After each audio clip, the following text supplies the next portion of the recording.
You know, we're going to talk about something today that, well, it hits home for so many of us. That feeling of anxiety. If you've ever felt that struggle, then this explainer is absolutely for you.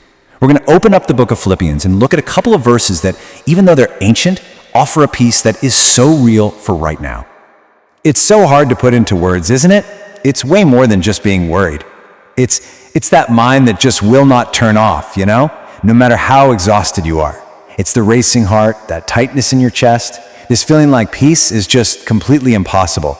It's such a human thing to feel, and I really want you to hear this. You're not the only one feeling it. But what if, right in the middle of all that chaos, there was a lifeline? Something to hold on to when everything feels like it's just spinning. Well, that's what we're going to get into first. This idea of a lifeline we can find in Scripture, something that gives real guidance for these exact moments. What's so amazing about the passage we're looking at is that it doesn't dance around the subject. It looks anxiety right in the face. It's not about cliches or just telling you to cheer up. No, it meets us exactly where we are, in that tough, anxious spot, with a message that is so clear and so compassionate. Let's just sit with that for a second. Do not be anxious about anything. I know. Hearing that, your first thought might be, are you kidding me? That's impossible, right? But what if? What if it's not a command to just switch off your feelings? What if it's actually the beginning of an invitation, a new way to handle all that anxious energy? And here's the key. The verse isn't saying, hey, just stop being anxious. Come on, we all know feelings don't work like that. It's more of a loving invitation. It's like God is saying, I see you. I see you're anxious. Don't carry that by yourself. Don't let it swallow you whole. Instead, bring it to me. You see? It's about redirecting our feelings, not dismissing them. Okay, so how do we actually do that? How do we take this big, messy feeling of anxiety and really present it to God? Well, in this next part, we're going to see that the verse lays out this beautiful, practical roadmap. It gives us a way to answer our anxiety with prayer. This whole path is so doable. It starts so simply. Just stop, pause, step off the hamster wheel for a second and just breathe. And then, talk to God. This doesn't have to be some big formal speech. The scripture says prayer and petition.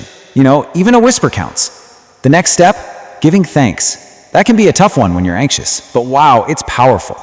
Gratitude actually shifts our focus from what's going wrong to what's still good. And finally, you just present your requests. You get to be totally 100% honest and just share what is really on your heart. So what happens when we do this? When we actually take the time to pause, to pray, to be thankful, and to lay it all out there?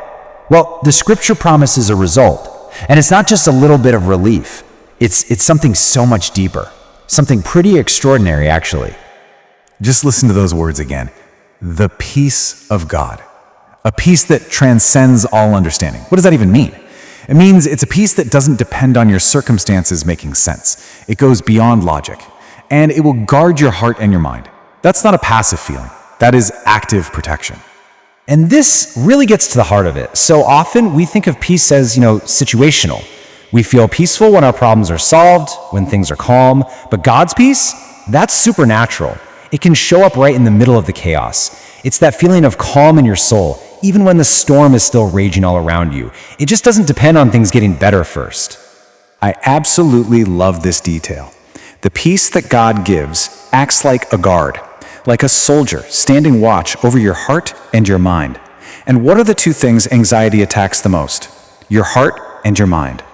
So this peace is an active force, literally protecting you from that flood of racing, fearful thoughts and keeping them from doing real harm.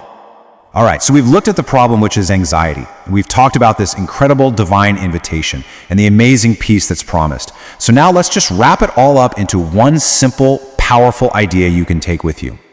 This is it. This is the whole thing in a nutshell. What if we started seeing anxiety not as some enemy we have to fight off by ourselves, but more like a signal, a reminder to turn to God. So when that feeling starts knocking, we don't have to pretend it's not there, and we don't have to let it take over. We can actually open the door and answer it with prayer, inviting God right into that moment. And please, if you hear nothing else, hear this. In those moments when anxiety is screaming that you're isolated and all alone, you're not. You are not alone. There is a God who sees you, who loves you, and who is always patiently listening for your voice. So, I'll just leave you with this question. And it doesn't have to be some huge thing. You don't have to have the perfect words.